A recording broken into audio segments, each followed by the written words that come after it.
Let's get started. Number 8. I'm fine. The most common lie. You ask someone, "How have you been lately?" They nod gently, give a faint smile. "I'm fine," and that's it. The conversation ends there. No one says more. No one digs deeper, but somewhere in their eyes, you sense that something's wrong. I'm fine, two familiar words, but not always the truth. Sometimes it's just a thin blanket covering a cold and restless mind. We say I'm fine not because everything is okay, but because we don't want to speak of what isn't, because saying it out loud is hard.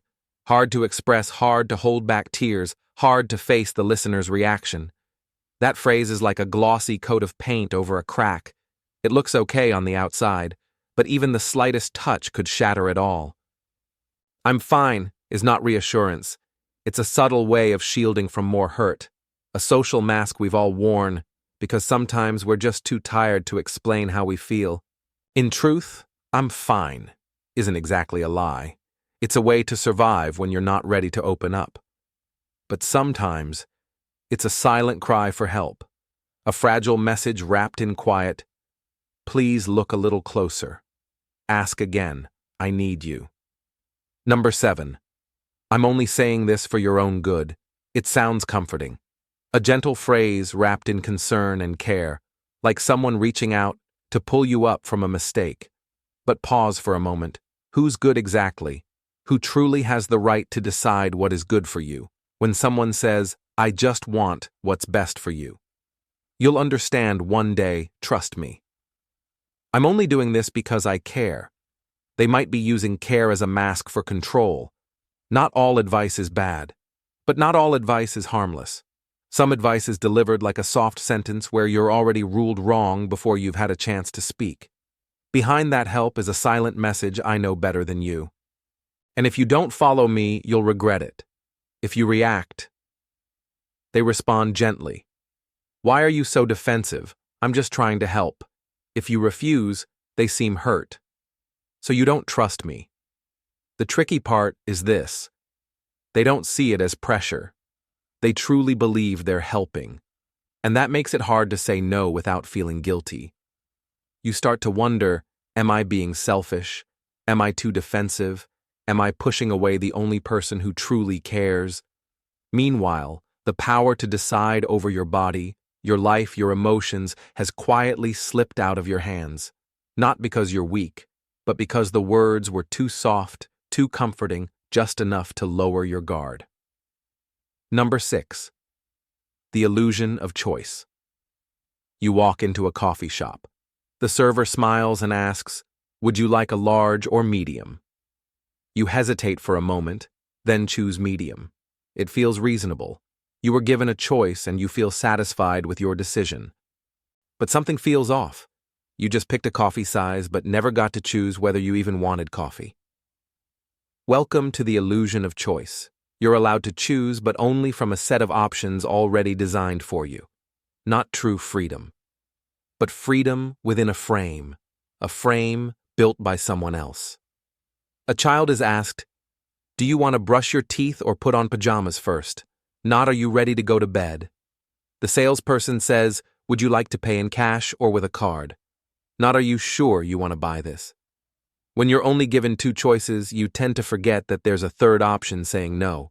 Your brain gets pulled into comparing the details, analyzing each option, and you start asking which is less bad instead of questioning, why do I have to choose this in the first place?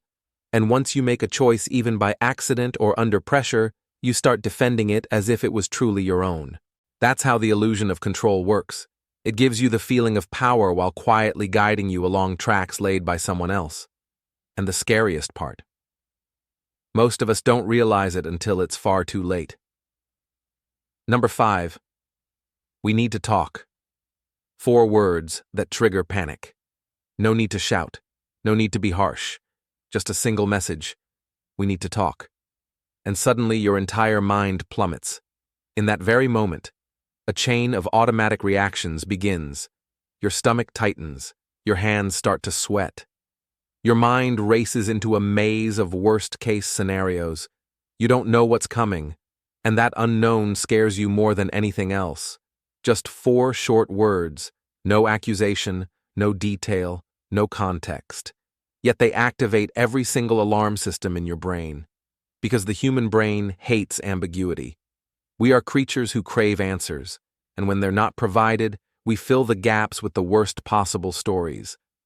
Did I do something wrong? Is there something wrong with the relationship? Money, work, health. The brain doesn't wait for an explanation. It writes a horror story, with you as the main character.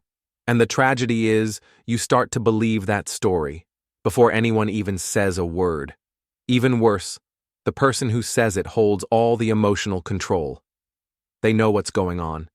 They've prepared. But you're lost. Anxious, unprepared, vulnerable. We need to talk has never been used to say, I have great news. It's usually, we have a problem. Or I'm unhappy about something. Or worse, this is going to hurt you. That sentence isn't the start of a conversation. It's a declaration that a confrontation is coming and you're not ready. And no matter who says it, a partner, a boss, a friend, or a doctor, the fear is the same. Because once you hear it, you're no longer calm. Number 4, emotional invalidation. You're too sensitive. It's not that bad.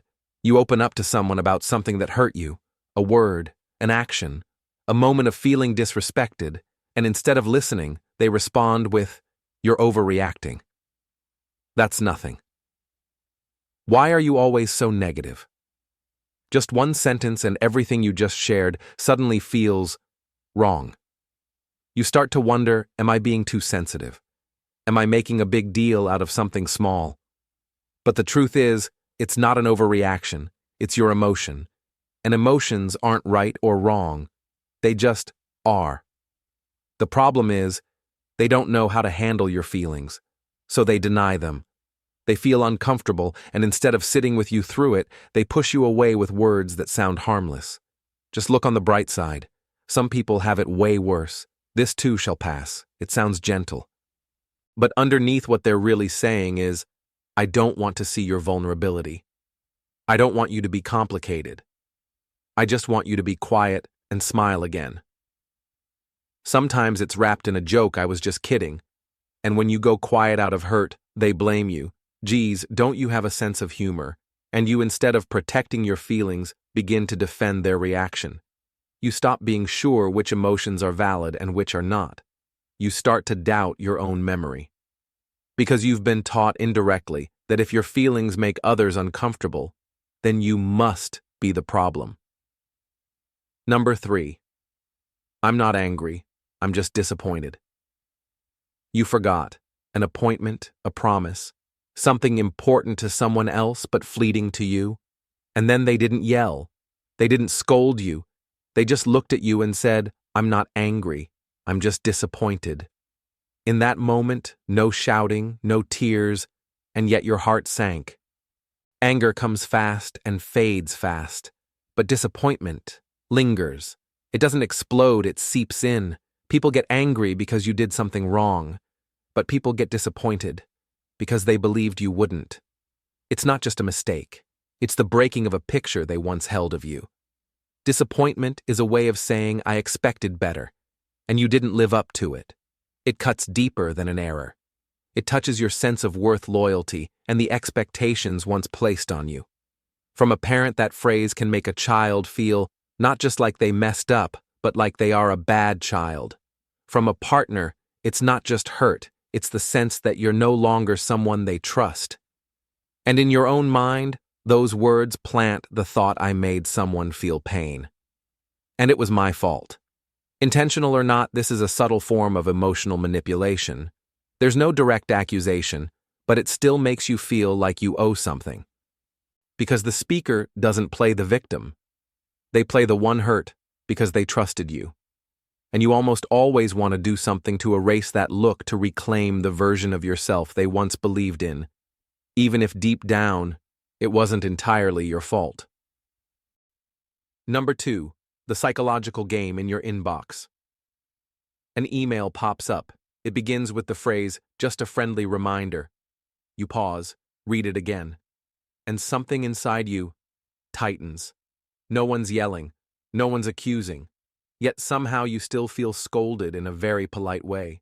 Because in the professional world, people don't need to raise their voice to make you feel guilty. They only need a few carefully chosen phrases. As per my previous email, translation. You didn't read it properly. This is your final warning. Thanks in advance. Sounds polite, but really means I assume you'll do this. You don't get a choice. I hope you don't mind. Usually follows an action already taken. I've changed the plan. Whether you agree or not, it's already done. Each word is precisely selected. No harsh tone, no exclamation marks. Yet behind it lies a subtle power play. The language isn't used to inform, it's used to steer your emotions. You feel like you've been corrected even though no one said it directly. You feel slow, wrong, unprofessional, all from a few lines of very courteous wording. And suddenly, you start acting as if you were wrong. You rewrite your reply. You apologize. You try to be nicer, even though the other person never said you did anything wrong. That's the power of masked language. It doesn't push you. It makes you step back all by yourself. Number 1. Vague agreement, not truly agreeing. You're opening up about your frustrations, about work, about pressure, about something that feels unfair. The other person nods, eyes full of sympathy. I understand. That must be really tough. And you feel relieved. But a few days later, when nothing has changed, you begin to wonder, did they actually agree with me? Or were they just being polite? This is the technique of vague agreement, a style of communication that neither confirms nor denies. It's like a foggy mirror reflecting the feelings you want to see without ever offering a clear commitment in return. They say things like, "We all want what's best. I understand your point of view. Got it. It sounds kind, supportive, perfectly timed. But when you try to follow up, you realize no real agreement was ever made." And here's the tricky part. Your brain fills in the blanks. It assumes that if they didn't object, they must agree. If they didn't say no, it must mean yes. If they nodded, that must mean they're on board. In reality, there was never any commitment. This technique is used everywhere in politics to make you believe they're on your side. In sales, so you think they understand your budget. In relationships, so you feel heard even when they weren't truly listening. Vague agreement is a key that opens the door to trust without taking responsibility. It makes you more willing to share, more open, and eventually more easily influenced. Not because you're gullible, but because you believe in connection, and all they have to do is pretend to offer it. Let's stop here for today. I'll make more videos like this in the future. Subscribe to see them.